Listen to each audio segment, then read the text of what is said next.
जहां पे शायद वर्ल्ड वॉर होगी या नहीं होगी वो सवाल है, बट 100% आज की डेट में जो हकीकत है वो ये है कि the world is at war.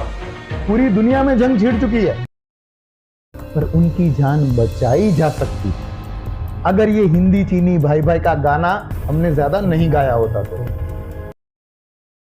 Sir, आपका ऐसा कोई मिशन जो आपको याद हो, जो करने में आपको बड़ा मजा आया हो और ये मुश्किल भी रहा हो आपके लिए?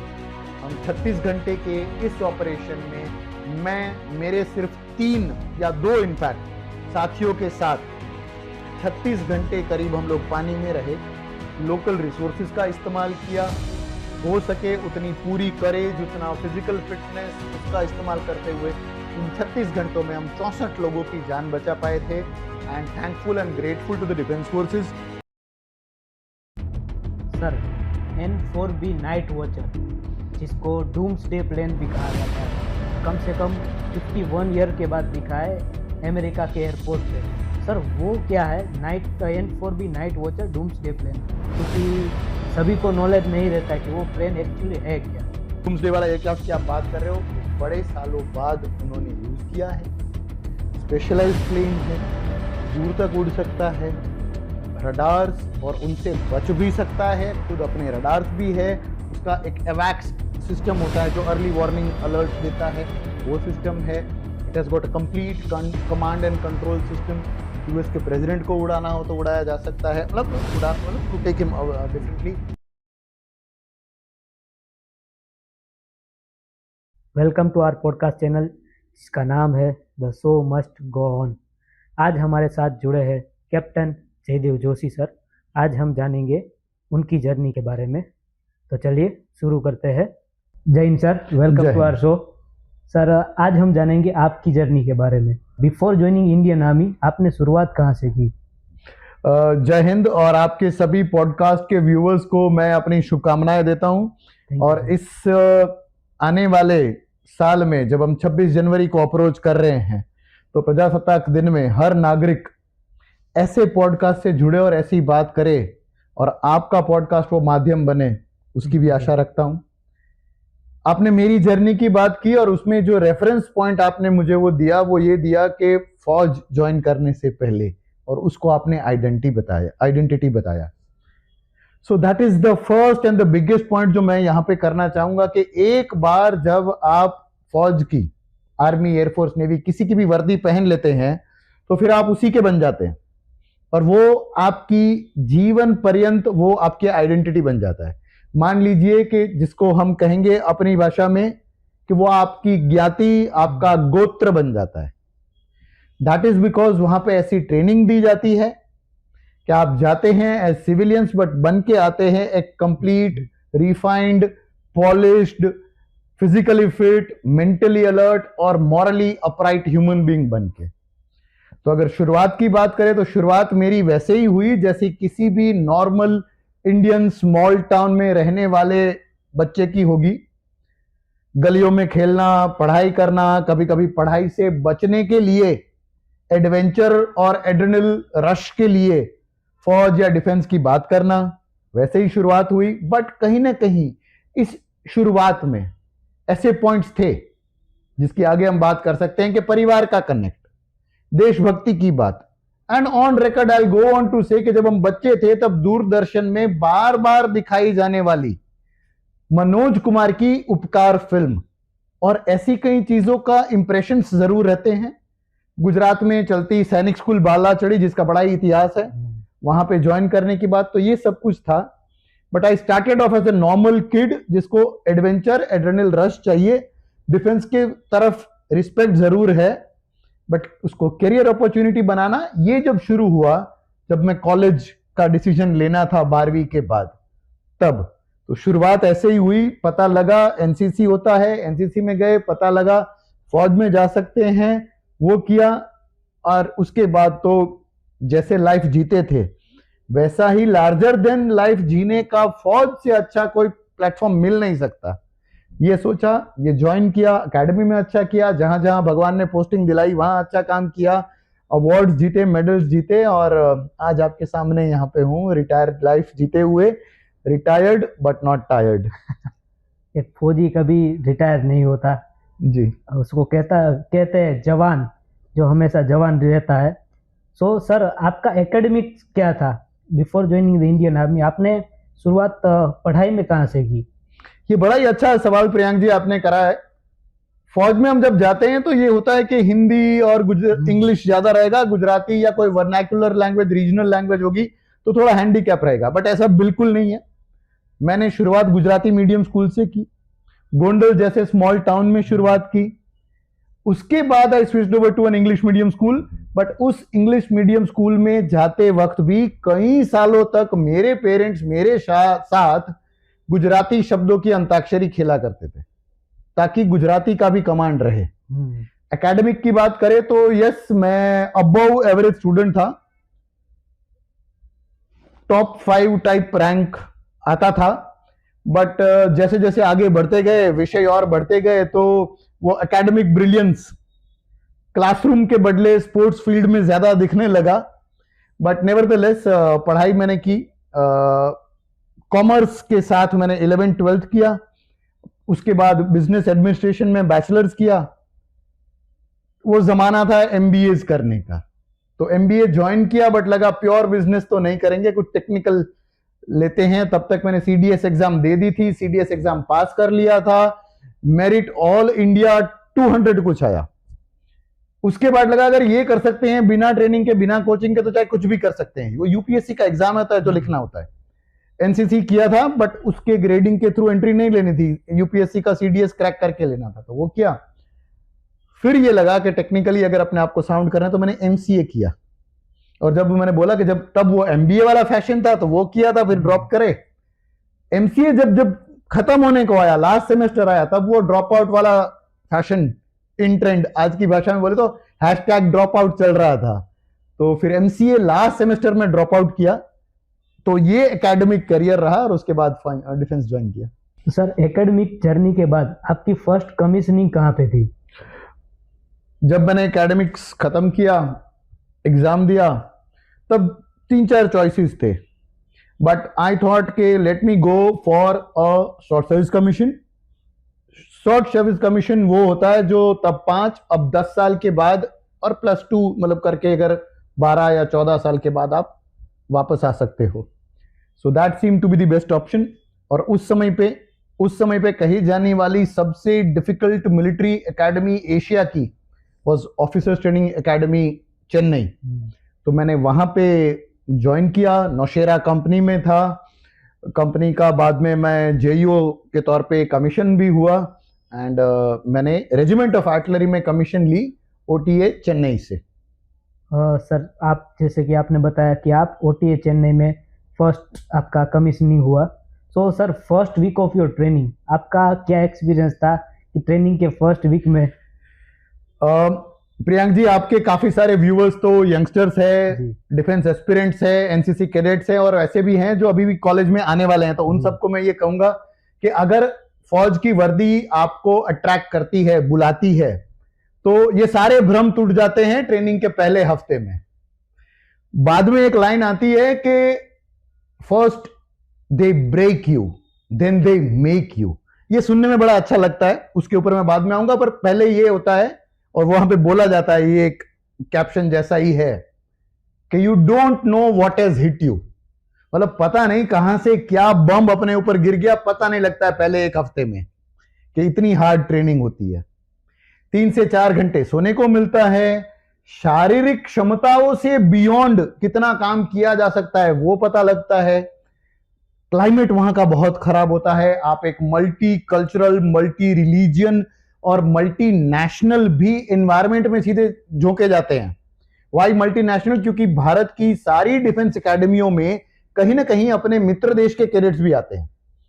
तो हमारे साथ अफ्रीका के एक छोटे से कंट्री का भी एक कैडेट आया हुआ था।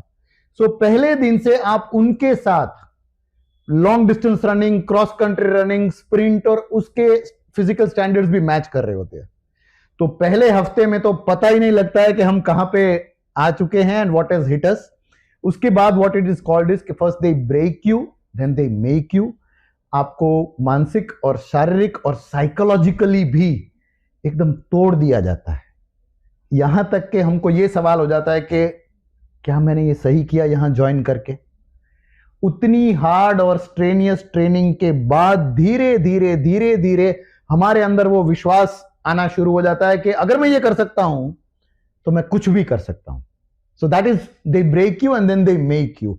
आपको वो शारीरिक क्षमताओं की उस सीमा तक ले जाते हैं कि अगर ह्यूमन बॉडी ह्यूमन माइंड ये कर सके तो उसके बाद वो कुछ भी कर सकता है। आपने सर ऐसे भी कैडेट को देखा होगा, अपने साथी कैडेट को, जो फर्स्ट वीक में ही छोड़ के चले जाते हैं। ऐसा कोई सर किस्सा है कि आपके साथ जो कैडेट थे वो फर्स्ट वीक में ही चले गए? चले जाते हैं, बेशक चले जाते हैं। वो जो ज्यादा पैम्पर किए हुए होते हैं, वो जो डिफेंस को एक नौकरी मान के ज्वाइन करने आते हैं, और वो लोग जो आर्मी में ऑफिसर बनना। अब देश की ये विडंबना है कि हम इस तरीके से बात करते हैं कि ब्यूरोक्रेसी ये होती है, ऑफिसर वो होता है जो ऑर्डर पास करता है, काम नहीं करता। ऑफिसर वो होता है जो ज्यादा पगार लेता है, नीचे वाले को दबाता है।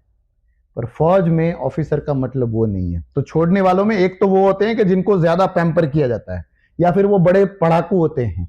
एक हम बोलते हैं कि जो ज्यादा ही आइंस्टाइन होते हैं, ज्यादा ही कानून मंत्री होते हैं, या फिर सिर्फ हरक्यूलिस होते हैं कि बस खाली बॉडी बॉडी बना लिया, मसल्स बना लिए, ताकत दिखा दी, बट ग्रे मैटर नहीं है।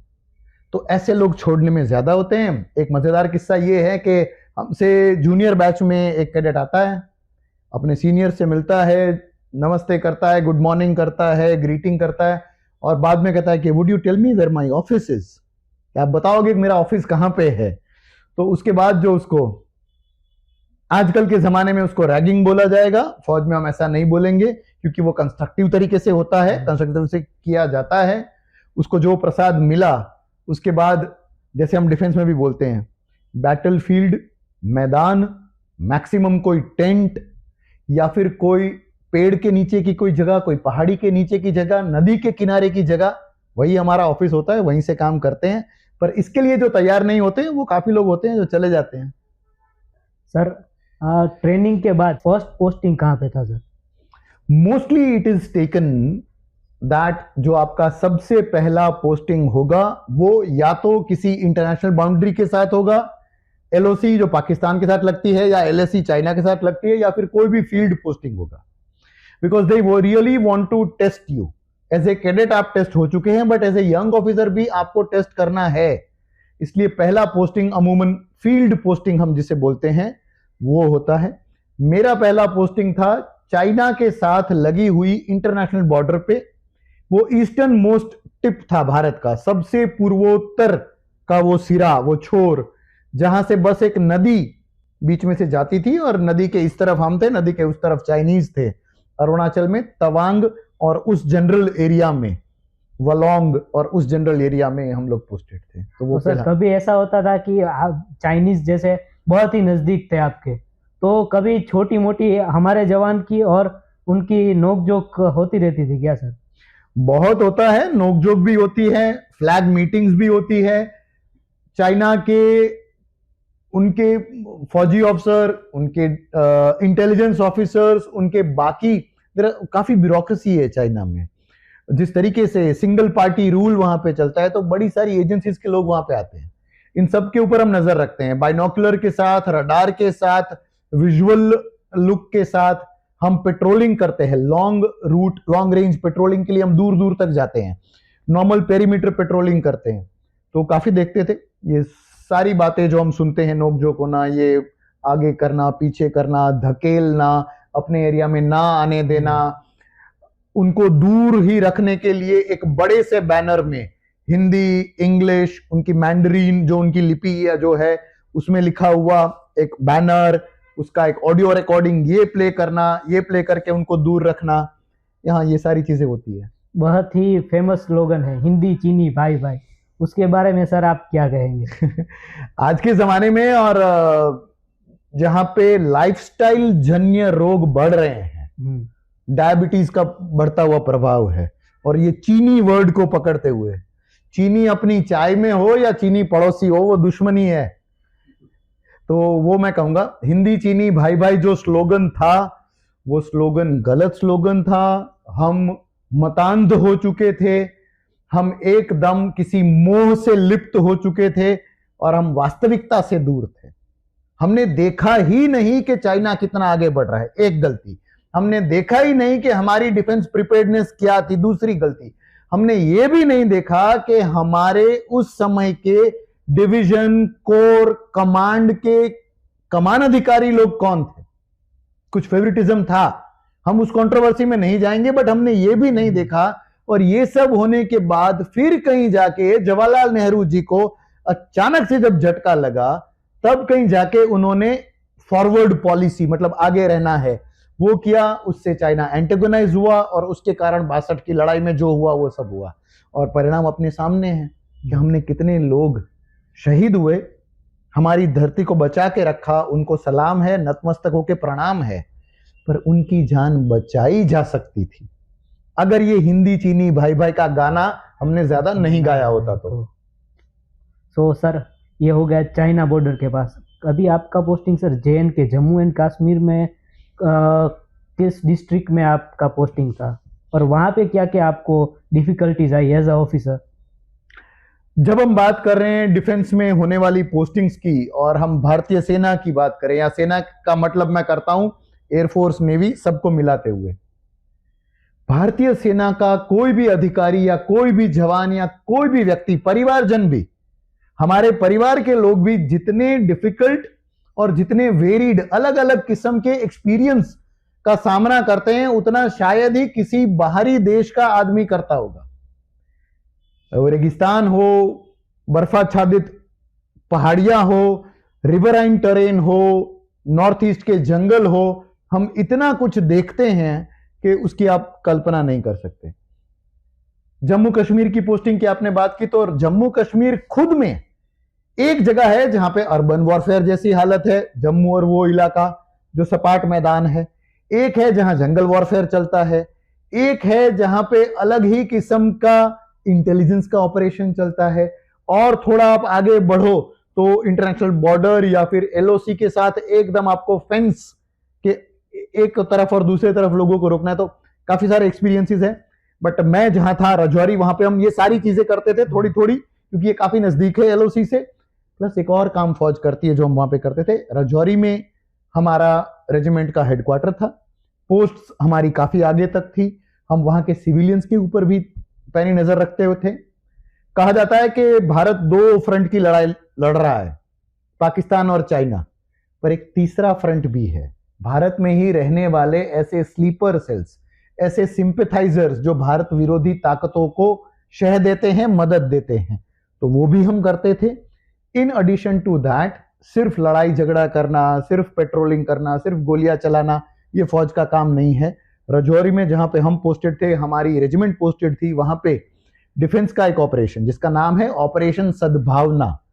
सद्भावना, अच्छी भावना, वो भावना जिससे you can win the hearts and minds of people, लोगों के दिल और मस्तिष्क जीतने की बात होती है, जिसमें हॉस्पिटल खोले जाते हैं, स्कूलें खोली जाती है। तो हमारी रेजिमेंट वहां पे उस विस्तार में, कुछ वापस आए हुए टेररिस्ट, कुछ खत्म हो गए हैं ऐसे टेररिस्ट, और कुछ लोकल्स, उनके बच्चों को पढ़ाने के लिए एक स्कूल भी चलाता था। तो ये सारे काम रजौरी में हम करते थे। सर जैसे कि टेररिस्ट LOC पार करके आते हैं पाकिस्तान से, सो वो आप कंट्रोल करने में किस हद तक कामयाब रहे थे? ये बड़ा ही डिफिकल्ट क्वेश्चन है। डिफिकल्ट क्वेश्चन मैं उस तरीके से कहूंगा कि मैं कोरोलरी ड्रॉ करना चाहूंगा क्रिकेट के खेल के साथ। बैट्समैन को हर बॉल खेलना है, तब कहीं जाके वो रन बनाएगा। तो बॉलर को 300 बॉल के 3 ODI मैच में एक गेंद चाहिए सुपरस्टार बैट्समैन को आउट करने के लिए। और जिस तरीके के नेचुरल कंडीशंस वहां पे है, टोपोग्राफिकल कंडीशंस हैं, जो मैंने पहले बोला, वैसे कुछ सिंपैथाइजर्स है, तो ये कह पाना कि हम 100% रोक लेते हैं, टेररिस्ट को घुसने नहीं देते हैं, वो नहीं हो पाएगा। बट वो डिफिकल्ट क्वेश्चन मैं इसलिए कह रहा हूं कि जब ये पूरी सापेक्ष में इस समझ के साथ समझेंगे तो लगेगा कि हाँ, ये मुश्किल काम है। एक एक इंच, एक एक जगह 24/7 into 365 रोक पाना मुश्किल है। बट यस, करते हैं।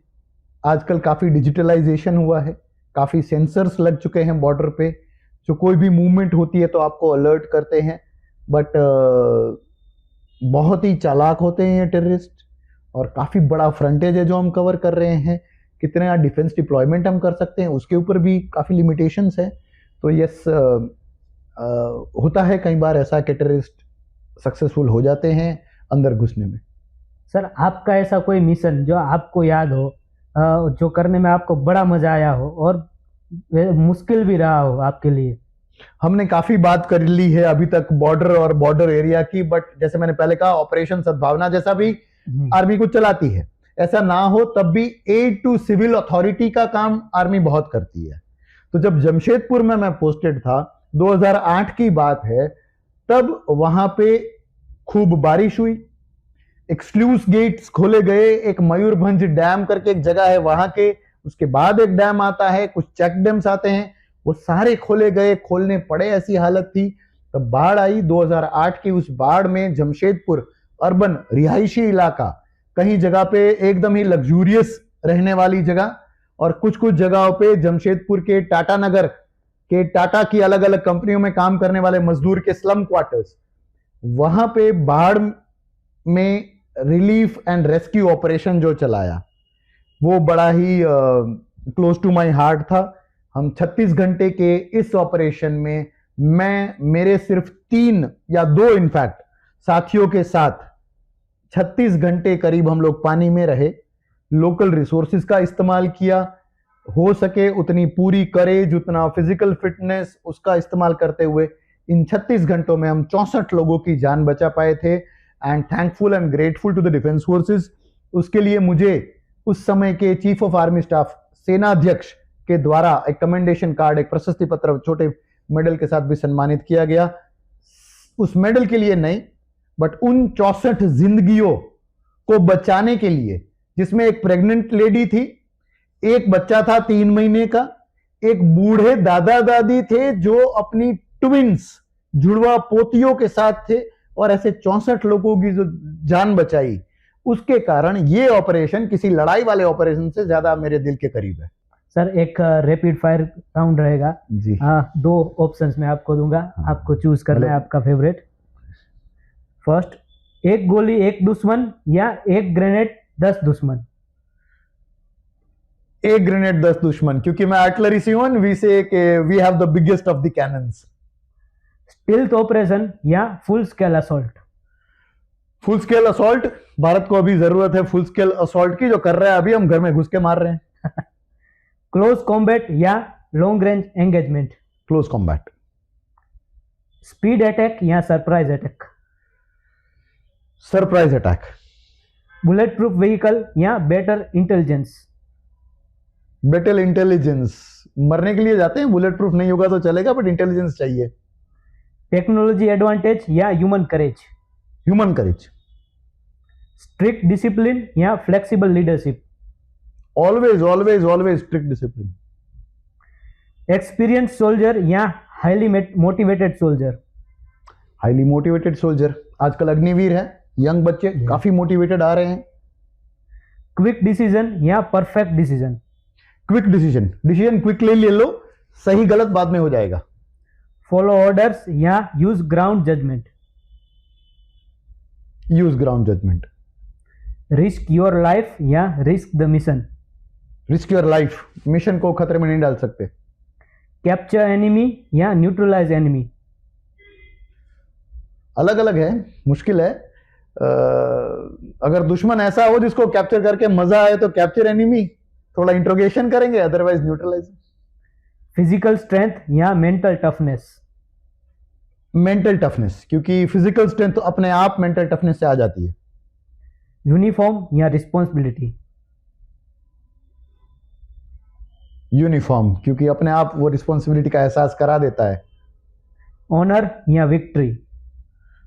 ऑनर, क्योंकि हर बार जीत नहीं होगी, हर बार जिंदा नहीं रहेंगे, बट ऑनर बरकरार रहना चाहिए। देश का पहले, रेजिमेंट का बाद में, अपना लास्ट। ये एक डिफिकल्ट है थोड़ा। कंट्री या फैमिली?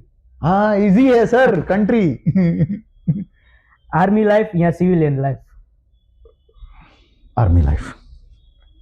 माउंटेन्स या डेजर्ट्स? डेजर्ट्स। टफ ट्रेनिंग या real combat? Tough training. Risk taker या कैलकुलेटेड वॉरियर?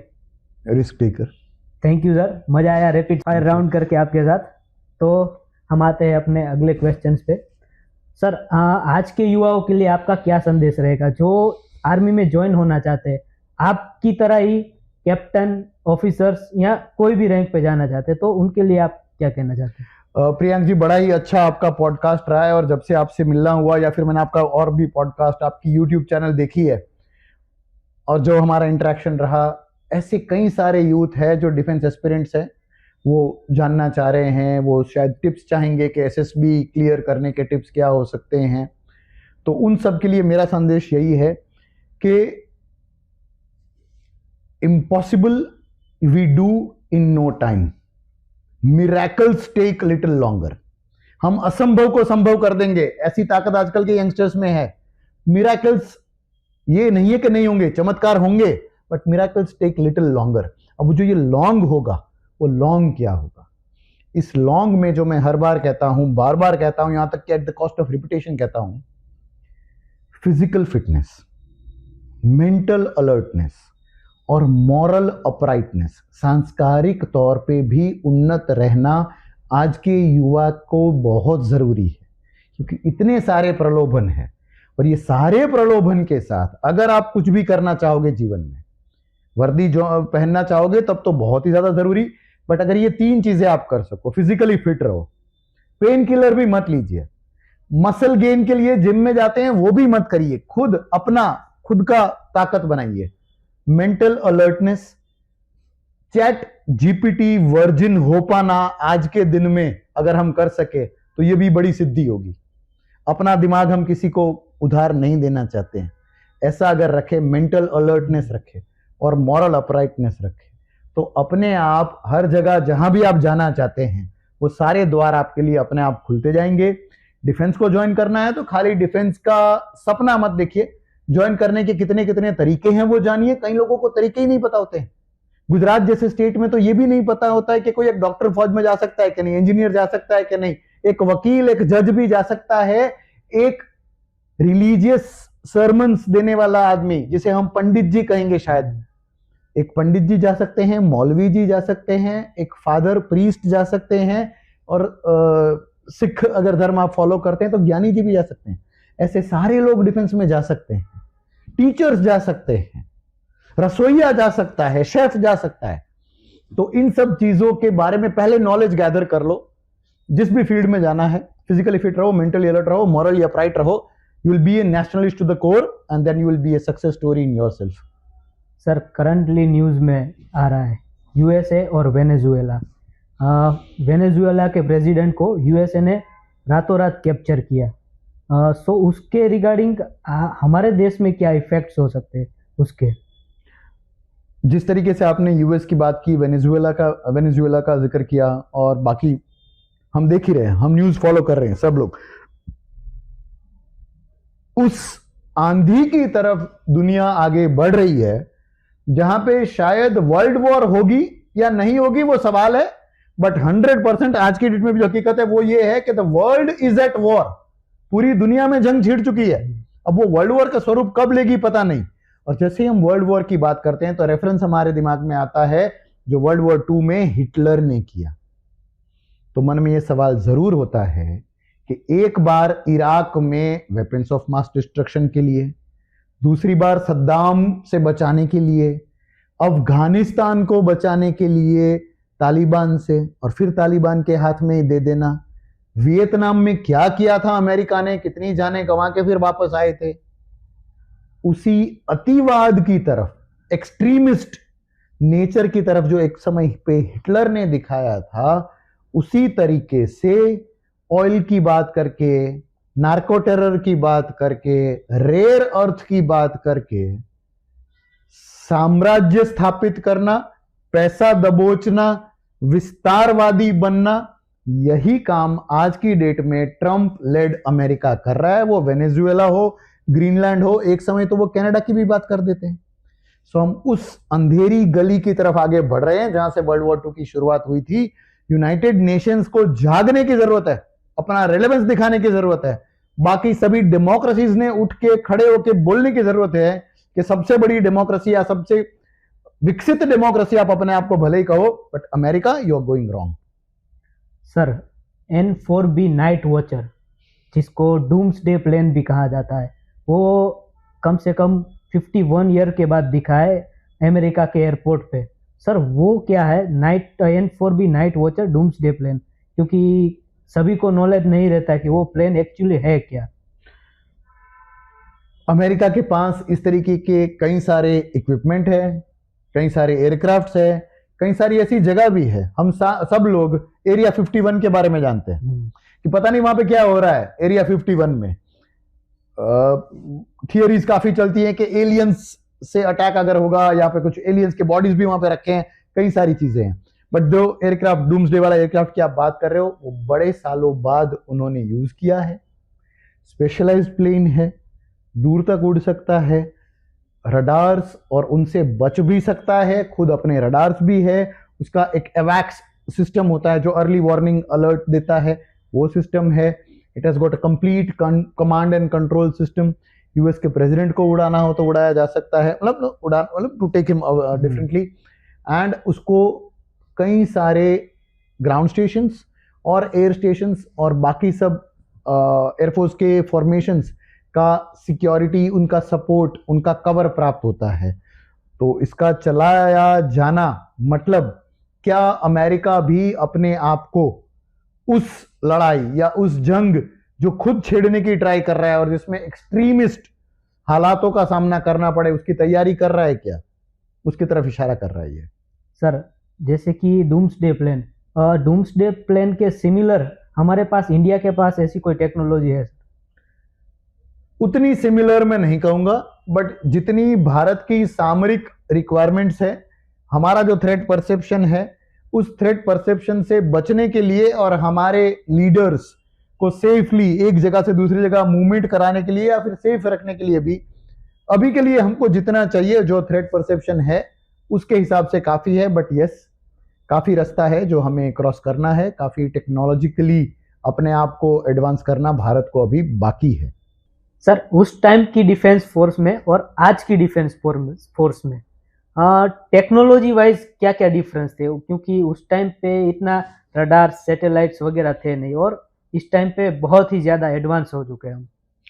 ये बहुत ही अच्छा सवाल प्रियंक जी आपने पूछा है कि आज से कई सालों पहले की डिफेंस फोर्सेस और आज की डिफेंस फोर्स में क्या फर्क है, टेक्नोलॉजी का और बाकी भी फर्क। तो बहुत फर्क है with every passing year. In fact अब तो arm forces the year of the technology करके भी हम लोग सेलिब्रेट करते हैं। एक जमाना था जब अपना हथियार, एक वो एनफील्ड वाली राइफल जो बॉल्ट एक्शन से चलती थी, उसी राइफल से लड़ाई लड़ी जाती थी। और उस राइफल में, हर वेपन में एक बट नंबर होता है, बट के ऊपर एक नंबर लिखा होता है और उससे पहचान होती है कि ये राइफल मेरी है, ये राइफल आपकी है। ऐसे लोग आते थे डिफेंस में जिनको ये नंबर पढ़ना भी नहीं आता था। पढ़ना छोड़िए, वो देख के नहीं पहचान पाते थे कि ये मेरा नंबर है या मेरा नंबर नहीं है। तो अपनी राइफल में जैसे हम लोग हाथ में बांधते हैं कोई रिलीजियस धागा, वैसे वो धागा कहां पे बांधा हुआ है, वो धागा जहां बांधा वो राइफल मेरी। ऐसे लोग आते थे। कट टू आप आज का जमाना देखिए, जहां पे ड्रोन है, जहां पे रोबोटिक्स है, जहां पे सैटेलाइट इमेजरी के साथ रियल टाइम इमेजरी आती है, टारगेट एक्वायर होता है, टारगेट के ऊपर लेजर जाता है, डिस्टेंस कैलकुलेट होता है और फायर होता है। तो बहुत चेंजेस आए हैं। एक इस चेंज के साथ, टेक्नोलॉजिकल एडवांसमेंट के साथ, ये डर भी रहता है कि क्या वो ह्यूमन एलिमेंट खत्म हो जाएगा। पर वो ह्यूमन एलिमेंट की हमेशा जरूरत रहेगी। वो चाइना कर सकता है, अमेरिका कर सकता है, जहां पे लोग नौकरी के तौर पे, या क्योंकि चाइना में कई सारी चीजें कंपलसरी है इसलिए आना पड़ता है। वतन पे मर मिटने वालों का बस बाकी यही निशा होगा, ऐसा बोल के शहीद होने वाले लोग उनके पास नहीं है इसलिए। बट भारत टेक्नोलॉजी से दूर नहीं रहेगा, बट ह्यूमन एलिमेंट के साथ साथ जितना भी टेक्नोलॉजिकल एडवांसमेंट हम कर सके हमको करना चाहिए। हम ऑलरेडी कर रहे हैं, ड्रोन टेक्नोलॉजी में हम काफी आगे हैं, स्वॉर्म टेक्नोलॉजी में हम काफी आगे हैं, तो ये सारा कर रहे हैं। तो technological advancement is always good. आपके एकेडमिक के टाइम पे, ट्रेनिंग एकेडमी के टाइम पे ऐसे कोई किस्से होते थे जो फनी, बहुत ही फनी रहते? बड़े सारे ऐसे फनी इंसिडेंट्स होते हैं जो हमें पनिशमेंट दी जाती है, वो पनिशमेंट सिखाने के लिए है, फिजिकली मेंटली टफ करने के लिए होती है। तो कई सारी पनिशमेंट्स मिलती है। एक होता है ब्रेन वॉश, जिसमें वॉशरूम में कहीं पे, सिंक में या कहीं पे आपका सर नीचे कर दिया जाता है, टैप चला दिया जाता है या फ्लश कर दिया जाता है, वो पानी आता है and you have to live through it, तो इसको ब्रेन वॉश कहते हैं। एक मछुआरा किट होती है जिसमें आपको मॉस्किटो नेट, उस मॉस्किटो नेट को लेके कुछ कुछ पनिशमेंट करनी है। फिर साइकिल्स के साथ कई सारी पनिशमेंट्स और कई सारा फिजिकल ट्रेनिंग होता है। वाटर फॉलिंग्स होते हैं कि आपको पानी पीना जरूरी है, हाइड्रेटेड रहना जरूरी है, तो उसके लिए वहां तक आपको पानी पिलाया जाता है कि आप उसी पानी का उल्टी कर दो, ये होता है। मसूरी नाइट्स करके एक काफी जाना जाता है जहां पे ठंडा पानी और वो सब, no there are many things जो हम करते हैं। कॉफी मैन एक हमारे में से एक थे, तो एक आपने इंसिडेंट पूछा तो वो इंसिडेंट बोल देता हूं। बाहर का खाना, बाहर के आइटम्स अलाउड नहीं होते। जब हम पूरी फिजिकल ट्रेनिंग कर लेते हैं, उसके बाद डिनर में जाने से पहले प्रेप, या जिसको हम स्टडी टाइम बोलते हैं, वो स्टडी टाइम होता है। तब कैबिन कबर्ड लेआउट में हमारा रूम होना चाहिए। कैबिन मतलब जहां रहते हैं, कबर्ड, हर कबर्ड में, हर वो कबर्ड जो हम यूज करते हैं जिसमें टॉयलेटरीज होंगी, टी शर्ट्स होंगे, सॉक्स होंगे, जूते होंगे, यूनिफॉर्म होगा, वो किस तरीके से फोल्ड करके रखा जाएगा वो एकदम आपको सेट करना है। उसके बाद muftis, white shirt and grey pant पहन के बैठना है, टाई लगा के बैठना है और पढ़ाई करना है 1-1.5 घंटे के लिए, और वो कोई इंस्ट्रक्टर आपको चेक करने आएगा। इस टाइम पे हमारे कोई एक कैडेट भाई कॉफी कहीं पे छुपाई हुई थी, वो पकड़े जाते हैं। एक की गलती सबको सजा, ये फौज का रूल है। तो हम सबको कॉफी मैन बनाया गया। एक जगह से कॉफी निकली, गद्दे के नीचे से कॉफी निकली, डस्टबिन के अंदर से कॉफी निकली, ऊपर फॉल सीलिंग था, फॉल सीलिंग में छुपा के रखी थी कॉफी का पूरा मग निकला। तो ये सारा जब निकला तो उसको तो कॉफी मैन बनाया ही गया। जब उसने खाली अंडरगारमेंट्स पहने थे, कॉफी को जमीन के ऊपर लगा दिया गया, पानी बाल्टियों से लगा दिया गया, and he was made to roll in that. और फिर उस कॉफी मैन को हम सब ने गले लगना था। और फिर 1-2 घंटे जो पनिशमेंट चली, front roll, back roll, tank position, अपने सर के बल नीचे जमीन पे रहना, हाथ पीछे रख के टैंक पोजीशन, ऐसी बड़ी सारी पोजीशंस है, बट इसका भी एक अलग मजा है। एक सजा रहती है सर, पिट्ठू। हाँ, वो कभी आपको दी गई है सर? मजाक मजाक में हम तो यहाँ तक बोलने लगे थे कि हमको हमारे परिवार वाले छोड़ देंगे, वो हमको भूल जाएंगे, हम कैसे हो गए, हमारी गर्लफ्रेंड्स या हमारे फ्रेंड्स हमको छोड़ देंगे, बट ये पिट्ठू हमारी जान कभी नहीं छोड़ेगा। तो एक बड़ा पिट्ठू होता है, एक छोटा पिट्ठू होता है। बड़ा पिट्ठू पीछे बेल्ट के साथ लगा हुआ रहता है, आगे स्ट्रैप के साथ। छोटा पिट्ठू साइड में होता है। इस सभी के अंदर ट्रेनिंग के लिए रेत, हेवी रेत भरी जाती है, और कहीं से टॉयलेटरीज और काफी सामान, किट, बैग, ये सब भी रहता है। बट सजा के टाइम पे उसके अंदर रेत भरी होती है, रेत का बहुत वजन होता है, पसीना आता है, गीला होता है, बारिश जैसे हालात होते हैं, सुबह सुबह जाते हैं तो ओस होती है। वो पूरा मिट्टी वाला पिट्ठू सजा का हमारा साथीदार होता है। सर एक क्वेश्चन है, ड्यूरिंग योर जर्नी फैमिली और आपकी ड्यूटी, आप दोनों को मैनेज कैसे करते हैं? क्योंकि कई पोस्टिंग्स ऐसी होती है जहां कम्युनिकेशन करना बहुत ही डिफिकल्ट हो जाए, और उस टाइम पे तो ना स्मार्टफोन्स थे, हाँ। और ना इतनी ज्यादा टेक्नोलॉजी थी। एक्चुअली जब स्मार्टफोन्स नहीं थे तब लाइफ थोड़ी आसान थी। वो फोन का जो नोटिफिकेशन का ना आना एक सुकून देता था। अब कई बार जब नोटिफिकेशन आ जाता है तो सुख या दुख की एंजाइटी लेवल ज्यादा हो जाते हैं। तो that's about the digital part of it. But अगर आपने जो बात की फैमिली वाली बात, तो यस, बहुत मुश्किल होता है जब अगर आप कांटेक्ट ना कर सको या आप ऐसे चैलेंजिंग हालातों में रहो तो। बट ये मुश्किल हमारे लिए होता है। जितने हम ब्लेस्ड होते हैं कि हमको वर्दी पहनने का मौका मिलता है, भारत माता की सेवा करने का मौका मिलता है, उतने ही ब्लेस्ड हम है कि हमको ऐसा परिवार मिलता है जो समझता है हमारे रिक्वायरमेंट्स को, हमारा स्ट्रेंथ बन के खड़ा होता है। कोई फादर होगा वो ये बोलेगा कि no news is good news, कि कोई समाचार नहीं है तो ठीक ठाक है। वो माँ या वो पत्नी वो होगी जिसकी ममता, जिसका प्रेम एक कवच बन के रहता है, और वो अकल्पनीय सा विश्वास जो हमारे बच्चों को होता है कि my daddy is the strongest, my papa the best, वो जो रहता है, तो कांटेक्ट हो या ना हो उनको वही भरोसा होता है, इसलिए हम लोग भी पुल ऑन कर लेते हैं। बाकी जैसे आपने कहा, जब सेलफोन्स नहीं थे, कई अलग अलग तरीकों से हमने कम्युनिकेट करा है। इंडियन लेटर लिखे हैं, पोस्ट कार्ड्स लिखे हैं, एक 5 ब्रावो हमारा टेलीफोन होता है, उसके वाया वाया होते हैं, सैटेलाइट फोन के थ्रू बात करना, कई सारी चीजें होती है। बट उसका अपना एक मजा था, उसका मजा है।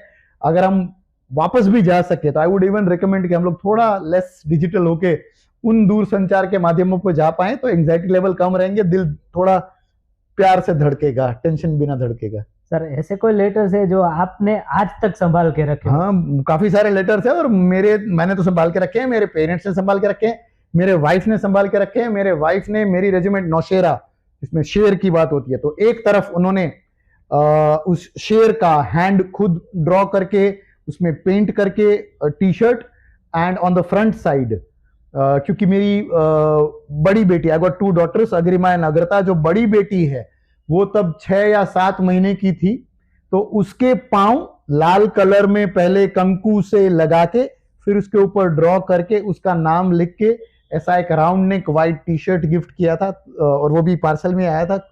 तो ऐसी कई सारी चीजें हैं जो हमने संभाल के रखी। सर, बड़ा मजा आया आपके साथ पॉडकास्ट करके। सर, एक लास्ट क्वेश्चन, सब जवान की एक डिफिकल्ट पार्ट रहता है, और खास करके ऑफिसर्स के लिए, कि अपने रेजिमेंट में किसी भी जवान, कोई भी शहीद हुआ है, किसी जवान की डेथ हुई है, तो वो संदेशा वो उनके परिवार तक पहुंचाना कितना डिफिकल्ट रहता है, क्योंकि ये सबसे डिफिकल्ट पार्ट है। बहुत अच्छा सवाल पूछा आपने, ये लास्ट सवाल है, इसलिए मैं इस बात के साथ ही ऑन हाई नोट एंड करना चाहूँगा कि बिहार रेजिमेंट की कोई एक बटालियन के जवान, मुश्किल से 25 साल की उम्र होगी उनकी, जम्मू कश्मीर में ही बिकॉज ऑफ सम ऑपरेशन और व्हाटएवर वो शहीद होते हैं। जो लोकल यूनिट होती है उनको जिम्मा मिलता है कि उनके घर पे जाके आपको अंतिम विधि करनी है, वहाँ पे सम्मान देना है, जो हमारी मिलिट्री ड्रिल के हिसाब से शोक शस्त्र करना है, हवा में राउंड फायर करने, वो करने की जिम्मेवारी मेरी थी। मैं अपने साथ एक टीम को लेके गया था। हम गए झारखंड के एक गांव की वो एक जगह, गांव जंगल में, जाने के लिए रास्ता नहीं, हम अपने ट्रक में थे, आगे एक इंसान उसी बिहार रेजिमेंट का टी शर्ट पहन के वो पैदल चल रहे हैं, फिर धीरे धीरे हल्के हल्के दौड़ रहे हैं, हम आराम से ताकि वो जा सके, धीरे धीरे चल रहे हैं, जंगल भी है, पहुंचते हैं, अंतिम क्रिया की सब तैयारियां होती है, परिवार को बॉडी हैंडओवर होने की बात होती है। तब उसी बिहार रेजिमेंट के जिसके वो शहीद थे, मुझे तो ये था कि मैं उनके पिताजी का सामना कैसे करूंगा। शायद उनके मन में ये सवाल होगा कि मैंने तो अपना जवान बच्चा फौज को दिया था, आप उसकी लाश लेके आए हो, ऐसा सवाल हो सकता है। तो मैं उसकी तैयारी में था। पर जब वो बॉडी हैंडओवर करने की बात होती है, तो जो पूरे इतने टाइम में सबसे ज्यादा जो सुलझे हुए थे, अपने दिल के ऊपर काबू रखे हुए थे, इनफैक्ट हमको गाइड कर रहे थे, वो बिहार रेजिमेंट का टी शर्ट गौरव से पहन के खड़े थे, वही इंसान उसके फादर थे।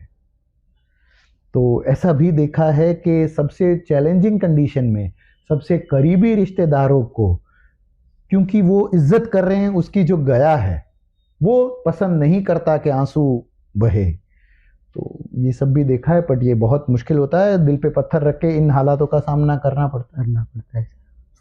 थैंक यू सर, बहुत ही मजा आया आपके साथ पॉडकास्ट करके, और कहीं ना कहीं हमारे व्यूअर्स भी इससे इंस्पिरेशन लेंगे। So sir, thank you sir. Thank you so much Priyank ji, मुझे भी बड़ा अच्छा लगा, एंड ऑल द बेस्ट। जय हिंद, भारत माता की जय। Thank you sir.